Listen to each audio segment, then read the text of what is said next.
अध्याय 61 CH61 chaos spirit पिल _ black gold city _ QE जुबान अपना निरर्थक प्रतिरोध बंद करें। आप जानते हैं कि आपके क्यूई परिवार को आज ब्लैक गोल्ड सिटी से पूरी तरह से हटा दिया जाएगा। बेशक यदि आप अपनी जगह जानते हैं तो हम अभी भी आपकी लाश को बरकरार रख सकते हैं। इसके अलावा इनमें से कुछ बेकार वंशज हैं। आपका क्यूई परिवार जीवित रह सकता है। लिन परिवार ने पहले ही क्यूई परिवार को घेर लिया था। लिन परिवार के सभी 7 लोग कैओस डस्ट दायरे के योद्धा थे और लिन परिवार का मुखिया एक अंतिम चरण के कैओस डस्ट दायरे का योद्धा भी था। क्यूई परिवार का भविष्य अंधकार में था, यहाँ तक कि कई परिचारक क्यूई परिवार के साथ जाने को तैयार न होकर भाग गए थे। क्यूई जुबान की अभिव्यक्ति गहरी थी। उसने अपने पीछे क्यूई परिवार को देखा। केवल 2 या 3 कैओस डस्ट दायरे के योद्धा बचे थे, जिनमें वह और उसके कबीले के लोग भी शामिल थे। जहां तक लिन परिवार की बात है, जहां तक नजर जा सकती थी, वहां 7 से अधिक कैओस डस्ट दायरे के योद्धा थे। वे हार गए थे। क्यूई परिवार पहले ही हार चुका था। वे के लिए किया गया था। लिन लोंगवू, जो चीज तुम चाहते हो वह मेरे कब्जे में है। केवल मैं जानता हूं कि वह कहां है। क्यूई परिवार के अन्य लोगों को छोड़ दो और मैं तुम्हें कैओस स्पिरिट पिल दूंगा। पापा, लेडी क्यूई इसे सहन नहीं कर सकी। वह कैओस स्पिरिट पिल थी। क्यूई परिवार ने भाग्य से एक प्राप्त करने के लिए अपने अधिकांश पारिवारिक संसाधनों को खर्च कर दिया था। यह उनके परिवार के किसी व्यक्ति के लिए कैओस स्पिरिट दायरे में प्रवेश करने के लिए एक हताश जुआ था। आखिरकार कैओस स्पिरिट पिल खतरनाक जंगल और पर्वत श्रृंखलाओं से प्राप्त बहुमूल्य जड़ी बूटियों से बनाई गई थी और कैओस स्पिरिट दायरे में घुसने की संभावना को बढ़ा सकती थी। इस कैओस स्पिरिट पिल की खातिर क्यूई परिवार को भारी नुकसान हुआ और लिन परिवार द्वारा निशाना बनाया गया। अब तो उनका परिवार भी नष्ट होने वाला था। कैओस स्पिरिट पिल, हा, क्यूई हुआन, तुम सच में चालाक हो। तुमने अपनी बेटी से भी झूठ बोला, लेकिन तुम मुझे बेवकूफ़ नहीं बना सकते। तुम्हारी बेटी सोचती है कि उसने पहले ही रेन शेन को कैओस स्पिरिट पिल दे दी है। आप चाहते हैं आपके क्यूई परिवार पर दबाव कम करने के लिए हमें रेन शेन को रोकने के लिए धोखा दिया गया। इस वजह से एक पल के लिए हमने अपने 2 कैओस डस्ट दायरे के योद्धाओं को भी रेन शेन के पीछे भेज दिया। लेकिन अब मुझे पता है कि कैओस स्पिरिट पिल रेन शेन के पास नहीं है। आपने इसे बहुत पहले इस्तेमाल किया था, है ना? पब फ्यूचर द्वारा विज्ञापन लिन लोंगवू के शब्दों ने क्यूई जुबान की अभिव्यक्ति में भारी बदलाव ला दिया। उन्होंने लिन लोंगवू की ओर इशारा किया और बहुत देर तक अवाक रहे। लेडी क्यूई का चेहरा भी पीला पड़ गया क्योंकि वह अपने पिता को घूर कर देख रही थी। पिताजी, आपने सचमुच मुझे नकली कैओस स्पिरिट पिल दी है? ये देखकर कि मामला पहले ही उजागर हो चुका था, क्यूई जुबान मंद मुस्कुराई और सिर हिलाया। मिना, मैं कुछ नहीं कर सकता। रेन शेन शक्तिशाली है। अगर लिन परिवार को पता चला कि कैओस स्पिरिट पिल उसके पास है, तो वे निश्चित रूप से उसे रोकने के लिए कई विशेषज्ञ भेजेंगे। शायद हमारे क्यूई परिवार पर दबाव नहीं होगा। बहुत महान बनो, इसलिए मैंने ऐसा किया। लेकिन क्या आप ऐसा करके रेन शेन को खतरे में नहीं डाल रहे हैं? क्यूई परिवार की युवा महिला क्यूई मिन ने चिंतित होकर कहा। चिंता मत करो, चूंकि लिन परिवार ने पहले ही मेरी योजना समझ ली है। उन्होंने शायद पहले ही अपने योद्धाओं को वापस आने का आदेश दे दिया होगा। रेन शेन को बहुत सुरक्षित होना चाहिए। उसके बाद क्यूई जुबान ने लिन परिवार के मुखिया की ओर देखा और बोला, और आप, ऐसा लगता है जैसे आपका लिन परिवार कैओस स्पिरिट पिल के पीछे नहीं है। यह सही है। हालांकि कैओस स्पिरिट पिल कीमती है। अगर आपका क्यूई परिवार भी इसे खरीद सकता है, तो मेरा लिन परिवार कैसे नहीं खरीद पाएगा? लेकिन आप बहुत मूर्ख हैं। आपने अपने परिवार के संसाधनों को समाप्त कर दिया और सोचा कि आप बन सकते हैं एक कैओस स्पिरिट दायरे का योद्धा सिर्फ इसलिए कि आपने कैओस स्पिरिट पिल प्राप्त की है। तुम सच में बहुत भोले हो। हमारे लिन परिवार ने कैओस स्पिरिट पिल भी प्राप्त कर ली है, लेकिन किसी को कैओस स्पिरिट क्षेत्र का योद्धा बनने के लिए कैओस स्पिरिट पिल से अधिक की आवश्यकता होगी। आपने अपने परिवार के संसाधनों को समाप्त कर दिया है, जिससे आपके परिवार में लोगों की संख्या तेजी से घट रही है। इसके बजाय हमारे लिन परिवार को हमला करने का मौका दे रहा है। इसलिए क्यूई परिवार आपकी मूर्खता के कारण इस स्थिति में है। 300x25017291368117 पब फ्यूचर द्वारा विज्ञापन। पब फ्यूचर द्वारा विज्ञापन। लिन परिवार का मुखिया जोर से हंसा और बोला, साथ ही वह क्यूई परिवार के मुखिया क्यूई हुआन का मजाक उड़ाना भी नहीं भूले। ये सुनते ही क्यूई जुबान का चेहरा पीला पड़ गया। वास्तव में क्यूई परिवार की वर्तमान स्थिति में गिरने का कारण यह था कि वह अराजकता आत्मा के दायरे को तोड़ने के लिए बहुत महत्वाकांक्षी और अति उत्सुक था। पर अब उसकी चतुराई उस पर ही भारी पड़ गई। क्यूई परिवार की 10,000 पुरानी नींव संभवतः उसके द्वारा बर्बाद कर दी जाएगी। अच्छा, लिन परिवार की योजना वास्तव में दोषरहित है, लेकिन क्या क्यूई परिवार कोई ऐसी चीज नहीं है जिसे आप आसानी से नष्ट कर सकें? यदि आप क्यूई परिवार को नष्ट करना चाहते हैं, तो आपको कुछ अराजकता की धूल खोने के लिए तैयार रहना होगा। क्षेत्र के योद्धा भी। क्यूई जुबान ने भी अपने दांत पीस लिए।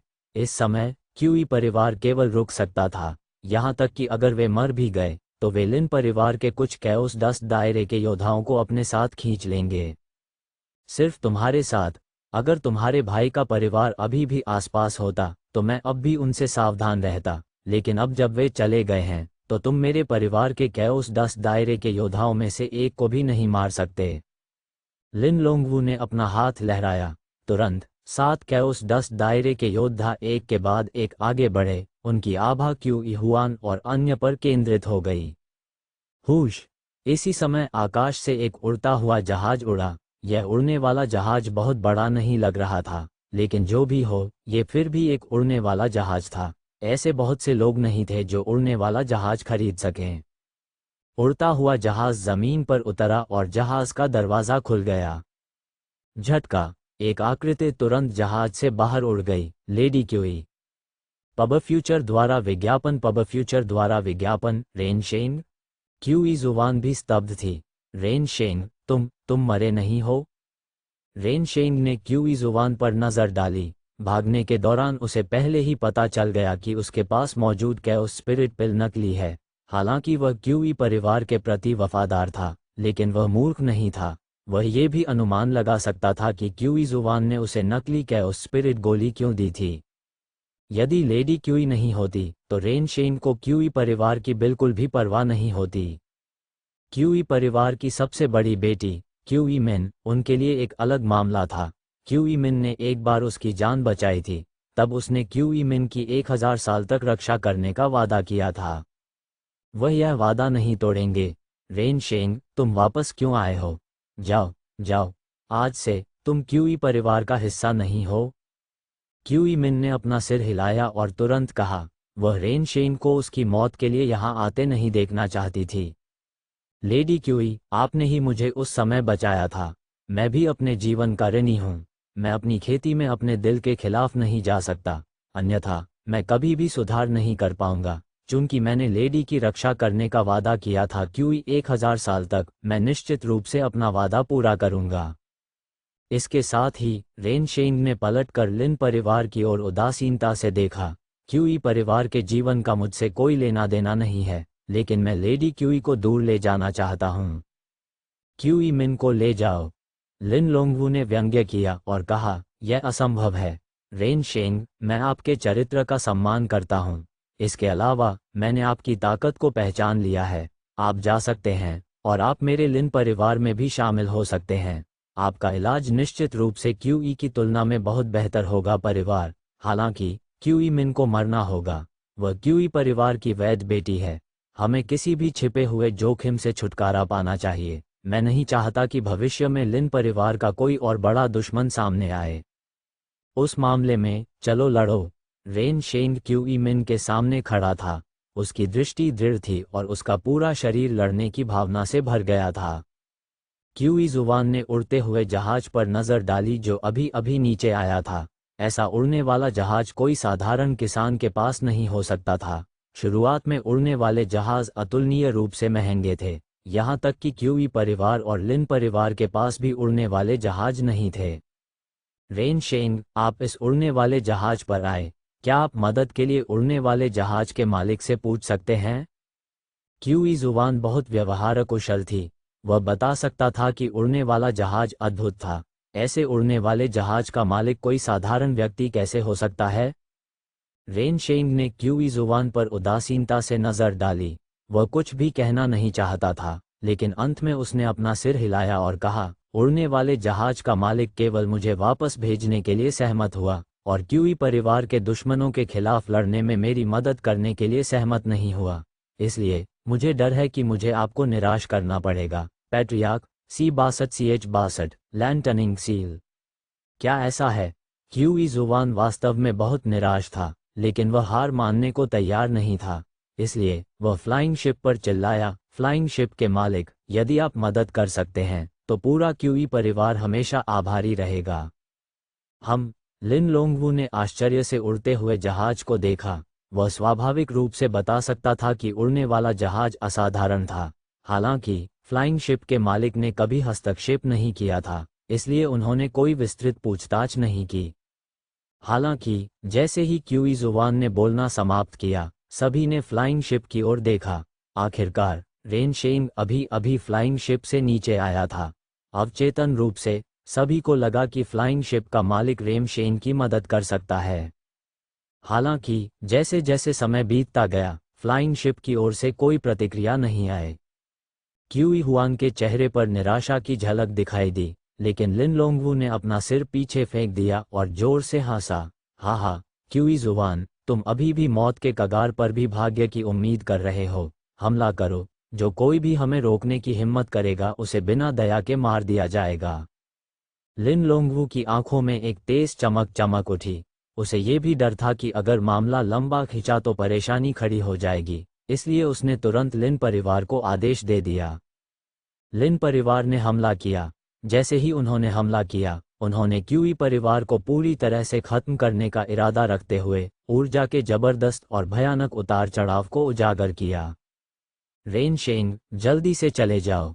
तुमने पहले ही इतने सालों तक मेरी रक्षा की है। तुमने लंबे समय तक एहसान का बदला चुकाया है। क्यूई मिन ने अपना सिर हिलाया। वह वास्तव में रेन शेंग को अपने सामने इस तरह मरते हुए नहीं देखना चाहती थी। हमेशा की तरह रेन शेंग ने अपना सिर हिलाया और कहा, लेडी क्यूई, चिंता मत करो, वे मुझे मारने के लिए पर्याप्त अच्छे नहीं हैं। रेन शेंग ने एक मुक्का मारा। आसपास की हवा संकुचित हो गई और हल्के विस्फोटों की आवाजें आने लगीं। ये बताने के लिए काफी था कि उनका मुक्का कितना जोरदार था। यहाँ तक कि साधारण कैओस 10 दायरे के योद्धा भी इसका सामना नहीं कर सके। इसलिए लिन परिवार के 2 कैओस 10 दायरे योद्धाओं ने विशेष रूप से रेन शेंग के साथ लड़ाई की। पब फ्यूचर द्वारा विज्ञापन। हालांकि क्यूई जुबान अधिक मजबूत थी।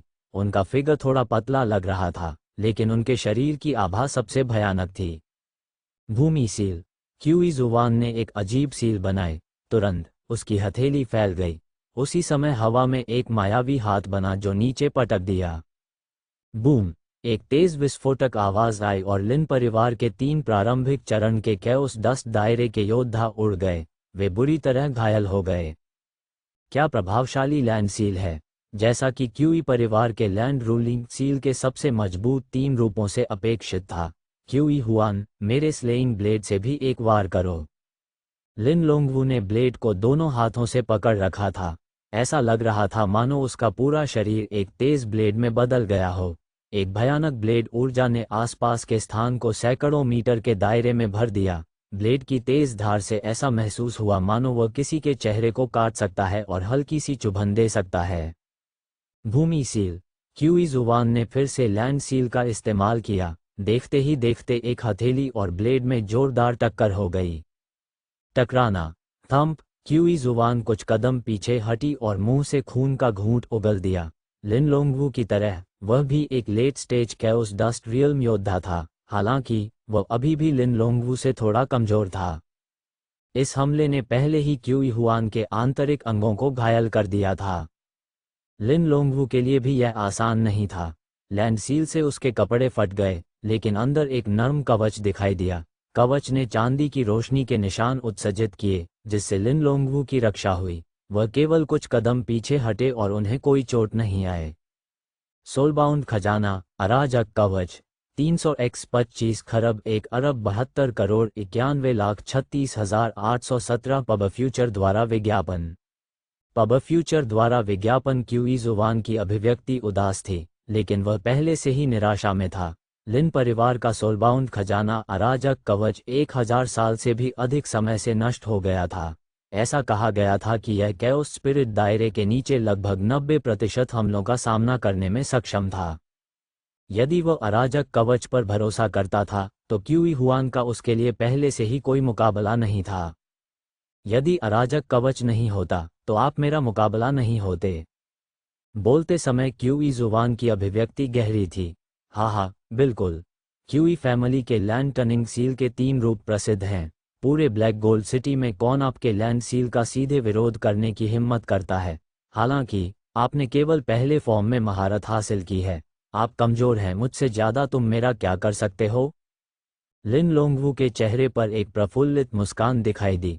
आज क्यूई परिवार को नष्ट करने के बाद लिन परिवार अभी भी क्यूई परिवार की लैंड टनिंग सील के 3 रूप प्राप्त कर सका, जिसने ब्लैक गोल्ड सिटी को चकित कर दिया। इससे लिन परिवार की ताकत दोगुनी हो जाएगी और यह केवल कुछ ही समय की बात होगी जब वे पूरे ब्लैक गोल्ड सिटी के अधिपति बन जाएंगे।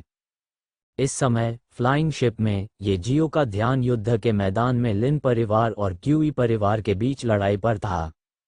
ये जियाओ यहाँ नया था, वह इस जगह के बारे में बहुत कम जानता था। इसके अलावा उसके कैओस डिवाइन सी को यूरोंग ने नष्ट कर दिया था, इसलिए वह दूसरे लोगों के मामले में दखल नहीं देना चाहते थे। लेकिन जब क्यूई जुवान ने first form of land seal के साथ हमला करने की तैयारी की तो ये जियो को अचानक एक अजीब एहसास हुआ। उसने महसूस किया कि क्यूई जुवान के शरीर में जीवन शक्ति का संचार हो रहा है। अंतर्दृष्टि की आंखें। जब ये जियो ने अंतर्दृष्टि की आंखों को सक्रिय किया तो वह ये देखकर हैरान रह गया कि जब क्यूई हुआन ने भूमि सील के पहले रूप को निष्पादित करने की तैयारी की तो उसके पैरों के नीचे की जमीन के माध्यम से सभी दिशाओं से जीवन शक्ति का प्रवाह प्रवाहित हुआ और उसके शरीर में प्रवेश कर गया। इसने एक शिरा पैटर्न बनाया जिसे केवल अंतर्दृष्टि की आंखों से देखा जा सकता था। जब ये जियाओ ने इस जीवन शक्ति स्रोत की तलाश करने की कोशिश की तो उन्होंने पाया कि यह पृथ्वी की गहराई से आया है, लेकिन मूल स्थान अज्ञात था। ये हो सकता है। एक पल के लिए ये जियो ने अनुमान लगाया कि मुख्य स्थान शायद उस अवसर को छिपा रहा है जिसकी उसे तलाश थी, लेकिन ये सिर्फ उनका अनुमान था, उसे यकीन नहीं था।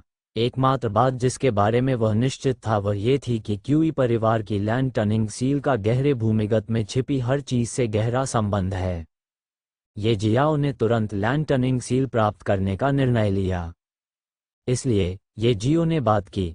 क्यूई जुवान, आपके क्यूई परिवार की लैंड टनिंग सील के 3 रूप काफी दिलचस्प हैं। यदि आप उन्हें मुझे प्रदान करते हैं तो मैं आपके क्यूई परिवार की रक्षा करूंगा। फ्लाइंग शिप से ये जियाओ की आवाज आई। हर कोई थोड़ा स्तब्ध था। क्यूई जुवान और भी अधिक खुश थी। ये बहुत गंभीर स्थिति थी। यदि वह यहाँ मर गया तो लैंड टनिंग सील लिन परिवार के हाथों में आ जाएगी। मरने से बेहतर है जिंदा रहना। तो क्या होगा अगर वह लैंड टनिंग सील किसी ऐसे व्यक्ति को सौंप दे जो उसे और उसके क्यूई परिवार को एक खतरनाक स्थिति से बाहर निकालने में मदद कर सके, जिसके परिणामस्वरूप उसके परिवार का पूर्ण विनाश हो सकता है? इस प्रकार उसने तुरंत जोर से कहा, अच्छा, आप जैसा कहेंगे मैं वैसा ही करूंगा। यदि आप मेरे क्यूई परिवार की रक्षा कर सकते हैं तो न केवल मैं आपको अपने परिवार की लैंड टनिंग सील दे दूंगा, बल्कि आप सभी युद्ध कौशल भी देख सकते हैं क्यूई परिवार के संग्रह में। क्यूई जुबान इस समय भी युद्ध कौशल और अन्य चीजों की परवाह कैसे कर सकती है? क्यूई परिवार की रक्षा करने में सक्षम होना पहले से ही अप्रत्याशित अच्छी खबर थी। हो सर, आप लिन परिवार के मामलों में हस्तक्षेप करना चाहते हैं? फ्लाइंग शिप को देखते हुए लिन लोंगवू की अभिव्यक्ति गंभीर थी। क्या लिन परिवार बहुत मजबूत है? उड़ते हुए जहाज से एक शांत आवाज सुनाई दी। उसके बाद ये जियो ने फैंग दा की ओर देखा और मदद मांगी। पिछले 2 दिनों में फैंग दा और ये जियो पहले से ही एक दूसरे से परिचित हो गए थे। वे अब और अधिक दोस्त की तरह थे, इसलिए उन्हें ये जियाओ के लिए कार्रवाई करने में कोई आपत्ति नहीं थी। इसी समय एक आकृति अचानक उड़ते हुए जहाज से बाहर निकली। झटका। फैंग दा ने फ्लाइंग शिप से बाहर निकलने का आरोप लगाया। अकेले आचरण के संदर्भ में फैंग दा बहुत डराने वाला था। आखिरकार वह इतने वर्षों तक अराजकता में घूमता रहा। फैंग दा की भयानक आभा को महसूस करते हुए लिन परिवार में सभी के भाव अचानक बदल गए। एक शिखर अराजकता धूल क्षेत्र योद्धा। फैंग दा के शरीर की आभा वास्तव में चरम कैओस डस्ट दायरे के योद्धा की थी, जो कैओस स्पिरिट दायरे से केवल एक कदम दूर थी। केवल उसकी आभा ही कई लोगों को भयभीत कर सकती थी। ऐसा लगता है कि आप मेरे लिन परिवार के मामलों में हस्तक्षेप करने पर जोर दे रहे हैं। उस स्थिति में लिन परिवार शिष्टाचार की परवाह नहीं करेगा। Slaying blade strike. Lin Longwu दहाड़ने लगा और उसकी आभा तुरंत बढ़ गई। साथ ही उन्होंने फैंग दा पर भी ताला लगा दिया। फिर उसने अपने ब्लेड से उसे काट डाला। बूम! इस हमले के पीछे लिन लोंगवू ने पहले ही अपनी पूरी ताकत लगा दी थी। उन्होंने फैंग दा को कम आंकने की हिम्मत नहीं की। आखिरकार वह चरम कैओस डस्ट दायरे के योद्धा का सामना कर रहा था, इसलिए वह इस हमले के साथ पूरी ताकत से उतर गया और इसकी शक्ति उस समय से भी अधिक मजबूत लग रही थी जब उसने अभी क्यूई हुआन के साथ लड़ाई की थी। अध्याय 63 प्रेत कार्रवाई करना। लिन लिंगवू की स्लेइंग ब्लेड स्ट्राइक तेजी से आई। प्रकाश की धार ने फैंग दा पर तुरंत प्रहार किया। हालांकि फैंग दा चरम कैओस डस्ट दायरे का योद्धा था, उसे ऐसा महसूस हुआ जैसे किसी राक्षस का पंजा उस पर चढ़ गया हो। उसके पास केवल अपना हाथ बाहर निकालने का समय था, इससे पहले कि भयानक ब्लेड उसके शरीर को चीर देता। चीर-फाड़ की आवाज आ रही थी। फैंग दा दर्द से चिल्लाया। उसका पूरा शरीर ऐसा महसूस हो रहा था मानो उसे एक साथ अनगिनत बार काटा गया हो, खून से लथपथ घावों से भरा हुआ हो। ये हर कोई स्तब्ध रह गया। फैंग दा, जिसने एक राक्षसी आभा उत्सर्जित की और अभी बेहद भयानक दिखाई दे रहा था, एक कठिन प्रतिद्वंद्वी की तरह लग रहा था। अब वो एक भी वार क्यों नहीं झेल सका? वह बहुत कमजोर लग रहा था। ओह! न केवल लिन और क्यूई परिवार के लोग बहुत आश्चर्यचकित हुए, बल्कि ये जियाओ की अभिव्यक्ति भी धूमिल हो गई। उन्हें ऐसा होने की उम्मीद नहीं थी। हालांकि क्योंकि वह अभी भी इनसाइट की आंखों का उपयोग कर रहा था, उसे कारण पता था कि फैंग दा उस समय जवाबी कार्रवाई करने में असमर्थ क्यों था। ये पता चला कि स्लेइंग ब्लेड स्ट्रिक का भी किसी व्यक्ति पर ताला लगाने का प्रभाव था। इसके अलावा ये प्रहार अत्यंत शक्तिशाली था। इस तरह के युद्ध कौशल के साथ कोई भी अपने साधना क्षेत्र से ऊपर लड़ सकता है। उल्लेख करने की आवश्यकता नहीं है, फैंग दा और लिन लोंगवू दोनों लेट स्टेज कैओस डस्ट दायरे के योद्धा थे। ये सिर्फ इतना है कि फैंग दा पहले ही लेट स्टेज के शिखर पर पहुंच चुका है और कैओस स्पिरिट दायरे को तोड़ने से केवल एक कदम दूर था। लेकिन ये कदम उठाना इतना आसान नहीं था। हाँ, मैंने सोचा था कि वह बहुत शक्तिशाली था। पता चला कि वह बिल्कुल वैसा ही है। वह प्रभावशाली लग रहा था लेकिन वास्तव में बेकार है। ये कूड़े का टुकड़ा कहाँ से आया? ब्लैक गोल्ड सिटी के आसपास घूमने की उसकी हिम्मत कैसे हुई? क्या वह सचमुच फ्लाइंग शिप का मालिक है? मैं ऐसा नहीं सोचता, लेकिन शायद इस फ्लाइंग शिप का मालिक भी ऐसा ही है। ये फ्लाइंग शिप अच्छी चीज़ है। उन सभी को मारने के बाद हम फ्लाइंग शिप को अपने लिए ले सकते हैं। हाँ, बिल्कुल यही मेरा विचार था। पहले हम उनसे यूं ही डरते थे। एक पल के लिए लिन परिवार में हर कोई हंस पड़ा।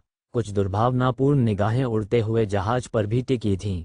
इस बीच क्यूई परिवार में हर कोई स्तब्ध था। इस दौरान उन्होंने एक दूसरे से नजरें मिलाईं।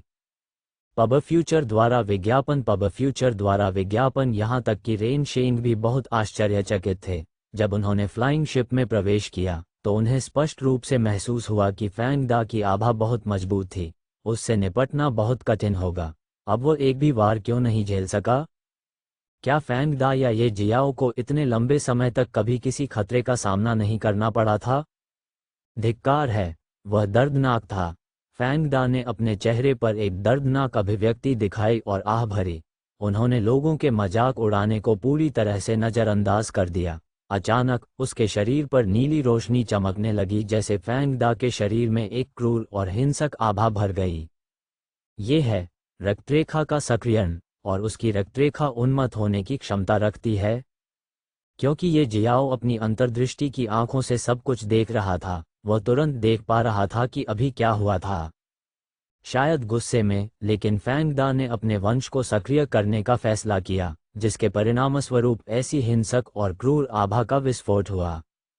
एक बार जब वह अपने रक्त क्षेत्र में घुस जाता और उन्मत्त हो जाता, तो उसकी ताकत और गति कई गुना बढ़ जाती। मरना। फैंग दा गुस्से में दहाड़ते हुए लिन लोंगवू की ओर झपटे। उसने अपना हाथ उठाया और हवा में एक जानवर के पंजे की एक बड़ी छाप दिखाई दी जो जोर से नीचे गिरी, अपने साथ झटके की लहरें और एक अदम्य आभा लेकर आए। टकराना। लिन लोंगवू ने प्रहार को रोकने के लिए अपना ब्लेड जोर से उठाया। हालांकि टक्कर होने पर लिन लोंगवू का पूरा शरीर जोर से हिल गया। ये बहुत मजबूत था, बहुत मजबूत। यदि सोलबाउंड ट्रेजर कैओटिक आर्मर नहीं होता तो वह अभी उस हमले से गंभीर रूप से घायल हो गया होता। टकराना, टकराना, टकराना। हालांकि फैंग दा के हमले नहीं रुके। इसके विपरीत वे और भी अधिक हिंसक हो गए। पंजे बारिश की बूंदों की तरह लिन लोंगवू के शरीर पर आ गिरे। भयानक आवाज़ों के साथ लिन लोंगवू ने धीरे धीरे खुद पर काबू पाने के लिए संघर्ष करना शुरू कर दिया। क्रंच। लिन लोंगवू के हाथ का लंबा ब्लेड वास्तव में फैंग दा के लगातार हमलों से टूट गया था। वह कई टुकड़ों में टूटकर जमीन पर गिर गया। इस समय लिन लोंगवू भयभीत था। वह चिल्लाए बिना नहीं रह सका। जल्दी करो, एक साथ हमला करो और इस जानवर को मार डालो। इसलिए लिन परिवार के अन्य कैओस डस्ट दायरे विशेषज्ञों ने भी एक के बाद एक प्रतिक्रिया व्यक्त की। अराजक कवच वाला परिवार का मुखिया वास्तव में अपने प्रतिद्वंद्वी के हमले का सामना करने में असमर्थ था। कमीने, तुम्हारी हिम्मत कैसे हुई? तुरंत लिन परिवार के 5 कैओस डस्ट दायरे विशेषज्ञों ने आरोप लगाया। उनमें से प्रत्येक ने अपनी अपनी क्षमताओं का उपयोग किया और फैंग दा को सभी दिशाओं से घेर लिया। फैंग दा की रक्तरंजित आंखें वहशीपन से भरी थीं। उसने सब कुछ नज़रअंदाज कर दिया और कैओस डस्ट दायरे के 2 योद्धाओं पर हमला कर दिया। थंप। एक बड़ी मुट्ठी की छाप नीचे पटक दी गई। दूसरों के हमलों को नज़रअंदाज करते हुए उसने लिन परिवार के कैओस डस्ट दायरे के योद्धाओं में से एक का सिर फोड़ दिया। सारी जमीन पर खून बिखरा हुआ था, जिससे खून की तेज गंध आ रही थी। हर कोई हैरान था। वह कैओस डस्ट दायरे का योद्धा था। सामान्य लड़ाइयों में उन्हें मारना वास्तव में इतना आसान नहीं था।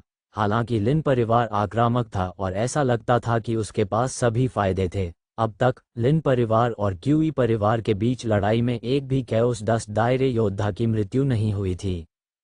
फैंग दा ने जिस कैओस डस्ट रियल्म योद्धा को मारा था वह पहला योद्धा था। एक पल के लिए सभी ने केवल फैंग दा की हिंसक हौंफने की आवाज़ सुनी।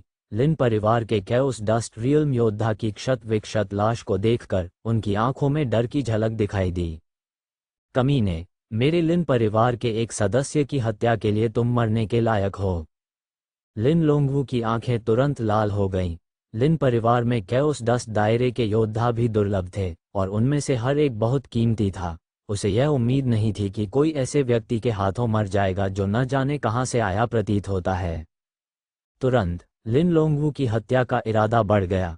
उन्होंने तुरंत सभी को एक साथ फैंग दा पर हमला करने का आदेश दिया। अपने सामने कई कैओस डस्ट दायरे के योद्धाओं को देखकर उसकी आंखों में सावधानी की झलक दिखाई दी। वह जानता था कि आगे एक कठिन लड़ाई होने वाली है। उड़ते हुए जहाज में ये जियाओ ने भावहीन होकर फैंटम की ओर देखा और कहा, क्या वह आपका रक्षक और मित्र नहीं है? आप जाकर उसकी मदद क्यों नहीं करते? गर्जन। बूम। पब फ्यूचर द्वारा विज्ञापन। पब फ्यूचर द्वारा विज्ञापन। अगले ही पल अचानक अंतरिक्ष यान से तेज गर्जना की आवाज आई। उड़ते हुए जहाज से निकलने वाली एक भयानक आभा तुरंत सैकड़ों मीटर के क्षेत्र में फैल जाती है।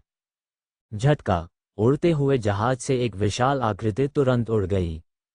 यह विशाल आकृति पूरी तरह से काली थी और इसका स्वरूप भयावह एवं भयानक था। हालांकि उसके शरीर की आभा और भी अधिक हिंसक हो गई। जो कोई भी इसकी आभा से आच्छादित था उसे ऐसा महसूस हो रहा था मानो उनके दिलों पर कोई छाया मंडरा रही हो। ये एक अराजक जानवर है। हर किसी की आंखें चौड़ी हो गईं जब उन्होंने इस अराजक जानवर को गौर से देखा। इस जानवर की आभा फैंग दा की निडर और क्रूर आभा के सामने ढीली नहीं पड़ रही थी। ये भयंकर तूफान की तरह भयावह भी था। उन सभी का दम घोंट रहा था। फैंटम को आते देख फैंग दा के गंभीर चेहरे पर मुस्कान आ गई।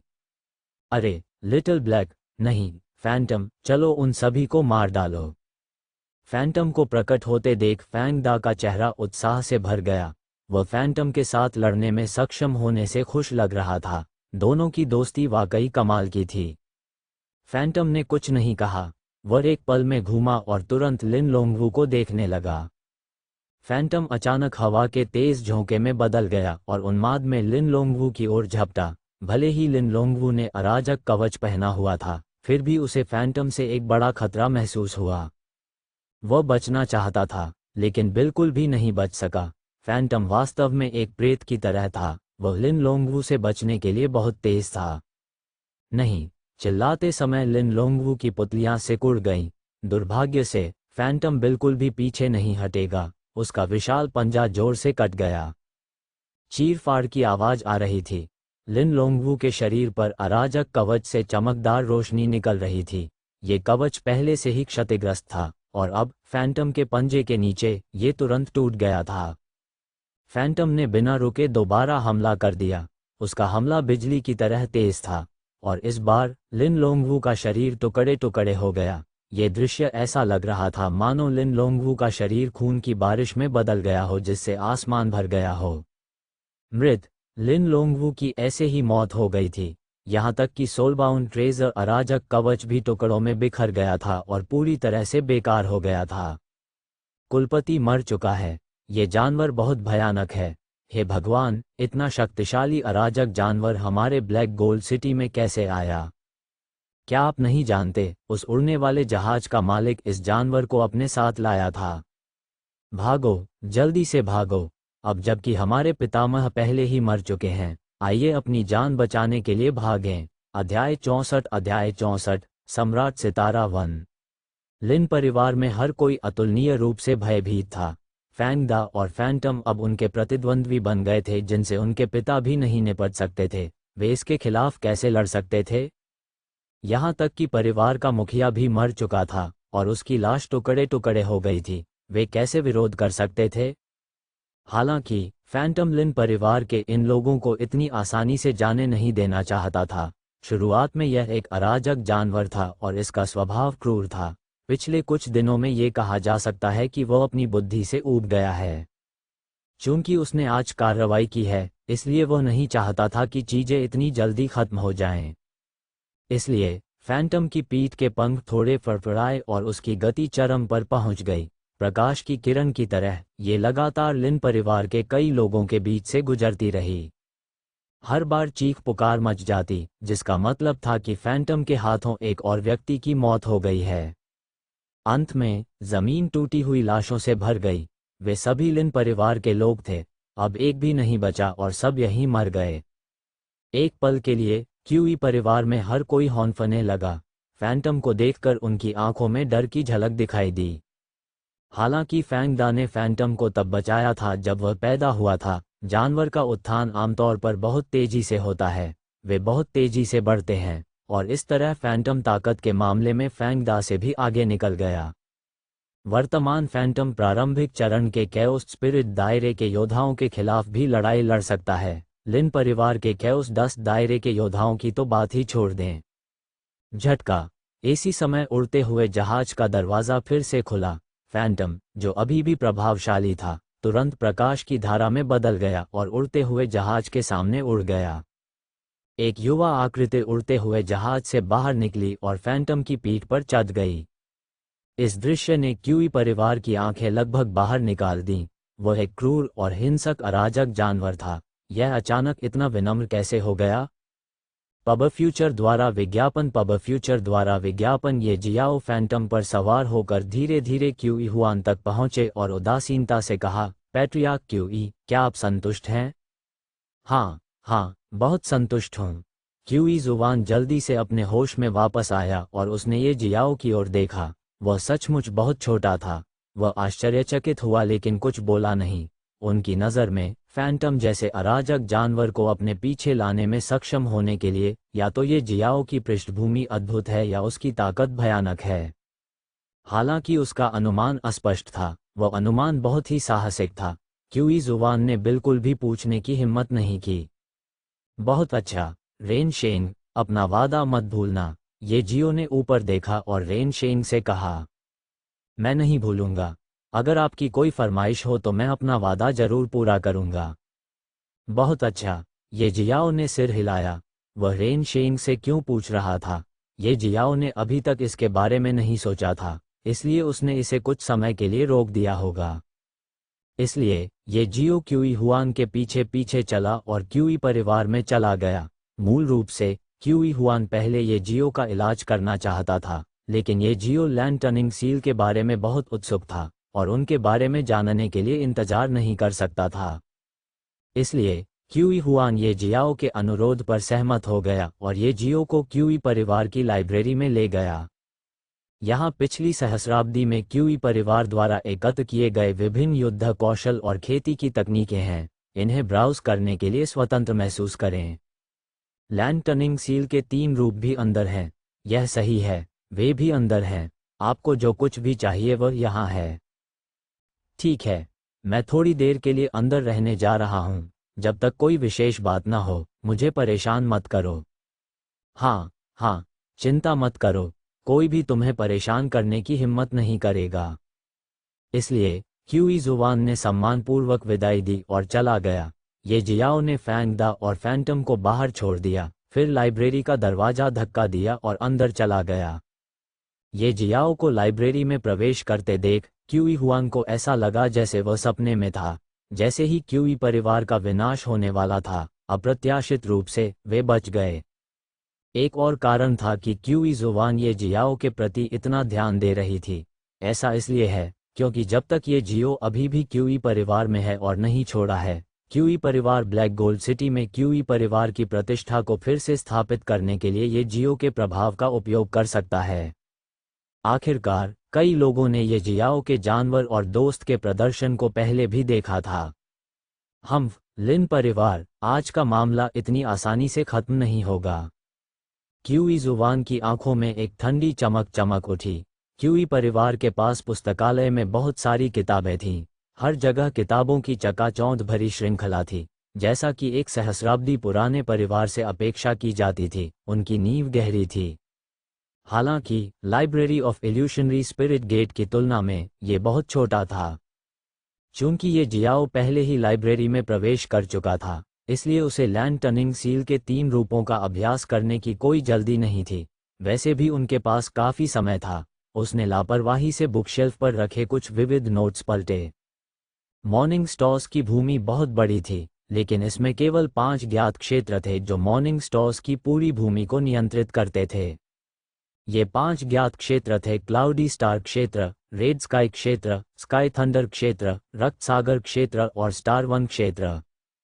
क्लाउडी स्टार क्षेत्र उपलब्ध संसाधनों के मामले में सबसे बड़ा और समृद्ध क्षेत्र था।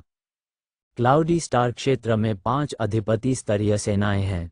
वे हैं illusionary spirit gate, star fire hall, east rising sect, heavenly joy palace और ये फैमिली। इन 5 अधिपति स्तरीय ताकतों में इल्यूजनरी स्पिरिट गेट सबसे मजबूत है और ये परिवार सबसे कमजोर था। और जिस स्थान पर इल्यूशनरी स्पिरिट गेट स्थित है उसे ग्लोरियस स्पिरिट आइलैंड कहा जाता है। पब फ्यूचर द्वारा विज्ञापन केवल क्लाउडी स्टार क्षेत्र ही बहुत बड़ा था, यहाँ तक कि कैओस स्पिरिट संतों को भी इस क्षेत्र का पता लगाने में कई महीने लगेंगे। और जिस स्थान पर यूरोंग ने ये जियो को छोड़ा वह स्टार वन क्षेत्र था। यह क्षेत्र क्लाउडी स्टार क्षेत्र के बिल्कुल विपरीत दिशा में था। यदि ये जियो सबसे तेज उड़ान वाले जहाज के साथ भी क्लाउड स्टार क्षेत्र में लौटना चाहता है तो उसे 6 महीने से अधिक समय लगेगा। यह उन पुस्तकों में स्पष्ट रूप से समझाया गया था जो वह वर्तमान में पढ़ रहे थे। स्टार फॉरेस्ट क्षेत्र स्टार फॉरेस्ट सम्राट द्वारा बनाया गया था, कुछ अज्ञात अरबों वर्षों के बाद। ये जियाओ ने एक विविध पुस्तक पलटी और अचानक स्टार वन क्षेत्र की उत्पत्ति का उल्लेख किया। सम्राट स्टार वन। ये जियाओ की पुतलियां थोड़ी सिकुड़ गईं। उसने भीतर छुपी कुछ जानकारियों को तीव्रता से महसूस किया। हालांकि इस विविध रिकॉर्ड में केवल एक आकस्मिक उल्लेख किया गया है। इसके बाद इसने इस क्षेत्र के कुछ स्थानीय रीति रिवाजों को दर्ज किया। एम्परर स्टार फॉरेस्ट पर कोई और रिकॉर्ड नहीं थे। ये जियाओ विभिन्न किताबें पलटता रहा। अंत में एक अन्य प्राचीन ग्रंथ में कई शक्तिशाली गुटों और उनमें से कुछ विशेषज्ञों के रिकॉर्ड मिलते हैं। इनमें एम्परर स्टार फॉरेस्ट का भी जिक्र था। सम्राट स्टार फॉरेस्ट का जन्म मॉर्निंग स्टॉर्स की भूमि के आशीर्वाद से हुआ था। उन्होंने सत्ता में आने के बाद स्टार फॉरेस्ट क्षेत्र की स्थापना की और कैओस स्पिरिट सेंट दायरे को पार करते हुए इस भूमि पर सबसे मजबूत व्यक्ति बन गए। उन्होंने मॉर्निंग की पूरी भूमि पर शासन किया। लाखों वर्षों तक सितारे स्टार वन क्षेत्र में बैठे रहे, लेकिन एक दिन उसने सुबह के सितारों की भूमि को छोड़ने और अराजकता में भटकने का फैसला किया। कुछ ने कहा कि सम्राट स्टार फॉरेस्ट अराजकता में भटकने के बाद मर गया, जबकि अन्य ने कहा कि सम्राट स्टार फॉरेस्ट अभी भी अराजकता की गहराई में कहीं था। लेकिन ये केवल अफवाहें हैं और कोई नहीं जानता कि सच्चाई क्या है। केवल स्टार फॉरेस्ट गिल्ड ही बचा है। एम्परर स्टार फॉरेस्ट के पीछे से पता चलता है कि एम्परर स्टार फॉरेस्ट अभी भी जीवित है या मृत। जब ये जियाओ ने इस प्राचीन पाठ में सम्राट स्टार फॉरेस्ट का उल्लेख देखा तो उसका दिल भी जोश से जल उठा। सम्राट स्टार फॉरेस्ट ने वास्तव में कैओस स्पिरिट सेंट दायरे को पार कर लिया था। उनके अनुमान के अनुसार मॉर्निंग स्टॉर्स की भूमि में सबसे मजबूत व्यक्ति भी उनके दादा लिंग वेई लॉन केवल एक कैओस स्पिरिट संत हो सकते हैं। उसने इस साधना क्षेत्र को पार नहीं किया होगा, लेकिन एम्परर स्टार फॉरेस्ट ने ऐसा किया। ये देखा जा सकता है कि सम्राट स्टार फॉरेस्ट वास्तव में एक प्रतिभाशाली व्यक्ति था। ये जियाओ ने एक बार फिर पुस्तकालय में प्राचीन ग्रंथों को ब्राउज करना शुरू किया। क्यूई परिवार ने कई खेती तकनीकें एकत्र की, लेकिन वे सभी निचले स्तर की खेती तकनीकें थीं। एम्परर स्टार फॉरेस्ट के और रिकॉर्ड क्यों नहीं है? ये जियाओ ने सभी प्राचीन पुस्तकों को पलट दिया, लेकिन सम्राट स्टार फॉरेस्ट शब्द कभी भी सामने नहीं आया। ये जियाओ ने आह भरी। वैसे भी वह इसके बारे में कुछ नहीं कर सकता था। यदि वह एम्परर स्टार फॉरेस्ट के बारे में अधिक जानना चाहता है तो उसे अन्य स्थानों से जानकारी ढूंढनी होगी। वैसे भी ब्लैक गोल्ड सिटी तो एक छोटा सा शहर ही था। अंत में ये जियाओ ने बुकशेल्फ से एक प्राचीन पुस्तक निकाली। उस पर लिखा था लैंड टर्निंग सील के 3 रूप। ये क्यूई परिवार का सबसे मजबूत युद्ध कौशल था। अध्याय 65 युतियान। ये जियाओ ने अस्पष्ट रूप से महसूस किया कि लैंड टर्निंग सील के 3 रूप सिर्फ एक साधारण युद्ध कौशल नहीं लगते थे। इसके पीछे एक विशेष अवधारणा प्रतीत होती थी। लैंड टर्निंग सील के 3 रूप। ये जियो ने लैंड टर्निंग सील के 3 रूपों के बारे में ध्यान से पढ़ा। लैंड टर्निंग सील के 3 रूप उन्हें दिलचस्प लगे और मुख्य कारण उन्होंने क्यूई परिवार की मदद की। पहला कदम लैंड सील था, जो कि वह तकनीक थी जिसका उपयोग क्यूई हुआन ने पहले किया था। दूसरा कदम ग्रेट लैंड सील था। इस चाल की शक्ति असाधारण थी। साधारण कैओस डस्ट दायरे के योद्धा इसे बिल्कुल भी विकसित नहीं कर सके। केवल वे शीर्ष कैओस डस्ट दायरे के योद्धा और उससे ऊपर या उत्कृष्ट प्रतिभाशाली कृषक ही इसकी खेती कर सकते थे। जहां तक तीसरे रूप की बात है तो ये लगभग एक मिथक बन चुका था। केवल क्यूई परिवार की स्थापना करने वाले पूर्वज ने लैंड टर्निंग सील के पूर्ण 3 रूपों में महारत हासिल की थी, और यह केवल इसलिए है क्योंकि क्यूई परिवार के पूर्वज कैओस स्पिरिट दायरे को तोड़ने में कामयाब रहे। यह अफवाह थी कि लैंड टर्निंग सील के 3 रूप अराजकता की सबसे रहस्यमय खेती तकनीक प्रिमोडियल कैओस ग्रैंड मिस्ट्रीज के एक छोटे से हिस्से की नकल करते हैं। अफवाह है कि यह साधना तकनीक अराजकता के नियमों के टकराव से पैदा हुई थी जब अराजकता पैदा हुई थी और नियम स्थापित किए जा रहे थे।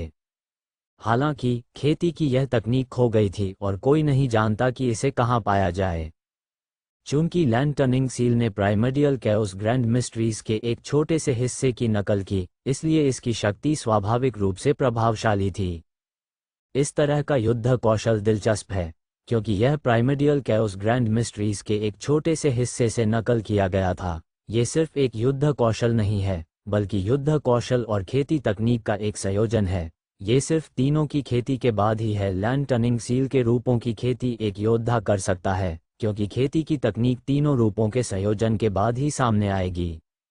ये जियाओ ने लैंड टर्निंग सील के 3 रूपों का ध्यानपूर्वक अध्ययन किया और इसके सार को समझा। साथ ही उन्होंने कुछ खोजें भी की। लैंड टर्निंग सील के 3 रूप युद्ध कौशल और खेती की तकनीकों को मिलाते थे और काफी शक्तिशाली थे। क्यूई जुवान के साधना स्तर और ताकत के साथ उसके लिए लैंड टर्निंग सील के 3 रूपों की वास्तविक शक्ति को उजागर करना लगभग असंभव था। ये जियो ने आह भरी। उन्होंने बुदबुदाया, केवल कैओस डस्ट क्षेत्र ही लैंड टर्निंग सील के पहले रूप को समझना शुरू कर सकता है। मेरा कैओस डिवाइनसी नष्ट हो गया है और खेती अपंग हो गई है। केवल अपने कैओस डिवाइनसी का पुनर्निर्माण करके ही मैं फिर से खेती करना शुरू कर सकता हूँ। केवल अगर वहां था दूर। वहां एक रास्ता है। जैसा कि ये जियाओ अभी भी आहें भर रहा था, उसने अपने मन में एक आवाज़ सुनी। इस आवाज़ से उनमें हिंसा और सनक का एहसास हुआ। उसे नहीं पता कि यह आवाज़ कहाँ से आई। एक पल के लिए उसे लगा कि लाइब्रेरी में कोई है, लेकिन जब उसने लाइब्रेरी के चारों ओर देखने की कोशिश की तो उसे कोई नहीं मिला। इसी समय ये जियाओ को अचानक अपने आसपास की जगह में तीव्र उतार चढ़ाव महसूस हुआ और अगले ही पल वो एक ऐसी जगह पर दिखाई दिया जो एक भूमिगत गुफा प्रतीत हो रही थी। गुफा की दीवारों पर अनगिनत विचित्र अक्षर और रेखाएं खुदी हुई थीं। गुफा के कमरे के बीच में ये जियाओ ने एक अधेड़ उम्र के आदमी को देखा। नहीं, एक अधेड़ उम्र के आदमी की आत्मा कई जंजीरों से बंधी हुई थी, जिन पर चमकती हुई किरणें थीं। ये कहाँ है? ये जियाओ चौंक गया और उसने जल्दी से पूछा। डरो मत बच्चे। जब मध्यम आयु वर्ग के व्यक्ति ने ये जियाओ को ध्यान से देखा तो उसकी आत्मा बोली। फिर उसने उत्तर दिया, यह एक भूमिगत जेल है जो विशेष रूप से मेरे स्वामी द्वारा मुझे फंसाने के लिए बनाई गई है। ये स्थान नो रिटर्न लैंड में स्थित है जिसे भी मेरे स्वामी ने नष्ट कर दिया था। तुम्हारा स्वामी? तुम कौन हो? ये जियाओ ने ध्यान से पूछा। यह अधेड़ उम्र का आदमी एक आत्मा ही लग रहा था। उसका भौतिक शरीर बहुत पहले ही मर गया होगा, और तो और उसकी आत्मा तक घायल हो गई। पब फ्यूचर द्वारा विज्ञापन चारों ओर देखने पर ये जियो ने पाया कि यह जगह वास्तव में एक जेल की तरह थी। हालांकि वह उन शब्दों और पंक्तियों को समझ नहीं सका, लेकिन कम से कम उसने ये समझा कि ये शब्द और पंक्तियां उन जंजीरों को शक्ति दे रही थीं जो इस जगह पर मध्यम आयु वर्ग के व्यक्ति की आत्मा को फंसा रही थीं। इस अधेड़ उम्र के आदमी का मालिक कौन हो सकता है? वह इतना शातिर कैसे हो सकता है कि अपने ही शिष्य को कैद कर ले? लेकिन फिर जब ये जियाओ ने दूसरे दृष्टिकोण से इसके बारे में सोचा तो यह अधेड़ उम्र का आदमी पागल लग रहा था। उसकी अभिव्यक्ति, उसकी आंखों में उग्रता और अपने मालिक के बारे में बात करते समय उसने जो नफरत दिखाई, इन सभी ने ये जियाओ को बताया कि यह मध्यम आयु वर्ग का आदमी शुरू से ही एक अच्छा आदमी नहीं हो सकता है। हालांकि क्या किसी व्यक्ति के लिए वैसा ही होना वास्तव में आवश्यक है जैसा वह ऊपर से दिखता है? नहीं। हो सकता है कि कोई व्यक्ति एक खूबसूरत और मुस्कुराते चेहरे के पीछे अपना घृणित असली रूप छिपा रहा हो। यू रोंग, यूहान और यू फैंग सबसे अच्छे उदाहरण थे। आखिरकार जब उन्हें लगा कि ये जियाओ ही किस्मत वाला है तो उन्होंने उसका पालन पोषण करने का फैसला किया। लेकिन जब उन्हें पता चला कि ये जियाओ वह नहीं है जिसका वे इंतजार कर रहे थे तो उन्होंने तुरंत उसे अपने निर्धारित रास्ते से हटाने का फैसला किया। वे उसे मारना चाहते थे। हालांकि यू रोंग की तथाकथित दया और सहानुभूति के कारण उसकी जान बच गई, लेकिन उसका अराजकता दिव्य सागर नष्ट हो गया। अधेड़ उम्र का आदमी अचानक गंभीर हो गया। इस अधेड़ उम्र के व्यक्ति के बारे में सारी नफरत, मुस्कुराता चेहरा, उग्रता, सब कुछ गायब हो गया क्योंकि उसने भावनाहीन रूप से उत्तर दिया, मेरा नाम यूतियान है और मैं अराजकता के तथाकथित प्रथम राजा का पहला शिष्य हूँ। यूतियान, अराजकता के प्रथम राजा का पहला शिष्य। ये जियाओ की आंखों में छिपी हुई रोशनी के निशान चमक रहे थे, जिससे लग रहा था कि उसके दिल में गुस्सा भड़क गया है, लेकिन वह नफरत से नहीं हारा और अधेड़ उम्र के शख्स को नुकसान पहुंचाने की कोशिश की। अब वह वास्तव में जानना चाहता था कि अराजकता के प्रथम राजा ने अपने ही शिष्य को इस स्थान पर क्यों फंसाया। लेकिन एक सवाल था जो वह पहले पूछना चाहता था। जहां तक मुझे पता है, पहले राजा के केवल 4 शिष्य हैं। दूसरे शिष्य यूफैंग, तीसरे शिष्य यूहान और चौथे शिष्य यूरोंग के अलावा यूलोंग पहला शिष्य है जो इल्यूशनरी शैडो रेस नामक जाति से है। मैंने यूतियान के पहले शिष्य होने के बारे में कभी नहीं सुना। यूतियान ने ठंडे स्वर में कहा, मेरे गुरु और उनके दूसरे शिष्य यूलोंग के अलावा मेरे अस्तित्व के बारे में कोई नहीं जानता। जब मेरे गुरु ने यूफैंग, यूहान और यूरोंग को अपने शिष्यों के रूप में स्वीकार किया तो उन्होंने पहले ही मुझे यहाँ सील कर दिया था। ये जब से मुझे यहाँ दबाया जा रहा है, अनंत काल से ऐसा हो रहा है। क्यों? फिलहाल आप जानने के योग्य नहीं हैं। आइए काम पर लग जाएं। मैं आपको एक कारण से यहाँ लाया हूँ। मैं आपके अराजकता दिव्य सागर के पुनर्निर्माण में आपकी मदद कर सकता हूँ। बदले में आपको नो रिटर्न की भूमि पर आना होगा और मुझे इस कारावास से मुक्त करना होगा जो चल रहा है अब अनगिनत वर्षों से। जब तक आप मुझसे यह वादा करते हैं और अपना वादा पूरा करने की कसम खाते हैं, मैं आपके नष्ट हुए अराजकता दिव्य सागर को पुनः प्राप्त करने में आपकी मदद करूंगा। ये सुनते ही ये जियाओ की आंखें चमक उठीं। हालांकि उसे इस बात का कोई अंदाज़ा नहीं था कि लैंड ऑफ नो रिटर्न कहाँ स्थित है या उस स्थान पर जाने के लिए उसे किस तरह के खतरों का सामना करना पड़ेगा। वह जानता था कि वह इस प्रस्ताव को अस्वीकार नहीं कर सकता। यह एकमात्र अवसर था जहां वह अपने नष्ट हुए अराजकता दिव्य सागर को एक बार फिर से पुनः प्राप्त कर सकता था। बिना किसी हिचकिचाहट के ये जियो ने कहा, जब तक आप मेरी अराजकता दिव्य सागर को पुनर्प्राप्त करने में मेरी मदद कर सकते हैं, तो क्या हुआ अगर मैं आपकी स्वतंत्रता वापस पाने में आपकी मदद करने की कसम खाता हूँ? तो क्या हुआ अगर मुझे अराजकता की इच्छा के खिलाफ जाना होगा? मैं, ये जियो, युतियान, तुम्हारी मदद करने की कसम खाता हूँ। अगर तुम मेरी अराजकता दिव्य सागर को ठीक करने में मेरी मदद करो तो मैं अपनी आज़ादी वापस पा लूँगा। ये जियाओ ने अपना समय बर्बाद नहीं किया।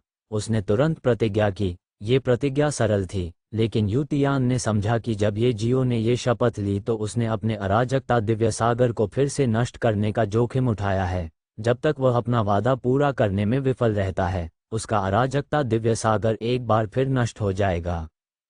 हा हा हा हा हा हा हा हा हा। जब युतियान ने यह दृश्य देखा तो वह पागलों की तरह हंसने लगा। उसकी हंसी से पूरी गुफा जोरों से हिल गई। गुफा की दीवारों पर रूनिक जंजीरें और अजीब अक्षर और रेखाएं अचानक चमक उठीं, जिससे युतियान को रोक लिया गया। उर्ग, हा हा हा। युतियान दर्द से कराह उठा, लेकिन उसने हंसना बंद नहीं किया। थोड़ी देर हंसने के बाद उसने सीधे ये जियाओ की आंखों में देखा और कहा, भाई, मुझे तुम्हारा सीधापन पसंद है। जब तुम इतने सीधे हो तो मैं कैसे नहीं हो सकता। इसके साथ ही प्रकाश की दो किरणें निकलने से पहले उसकी आंखें नीली चमक से चमक उठीं। प्रकाश की ये दो किरणें ये जियाओ के कैस दिव्य सागर में प्रवेश करने से पहले उसके ग्लैबेला में चली गईं। और फिर ये जियाओ ने एक चमत्कार देखा, क्योंकि उसके अराजकता दिव्य सागर ने धीरे धीरे एक रहस्यमय ऊर्जा की मदद से खुद को ठीक करना शुरू कर दिया। 300/2,501,729,136,817 पब फ्यूचर द्वारा विज्ञापन।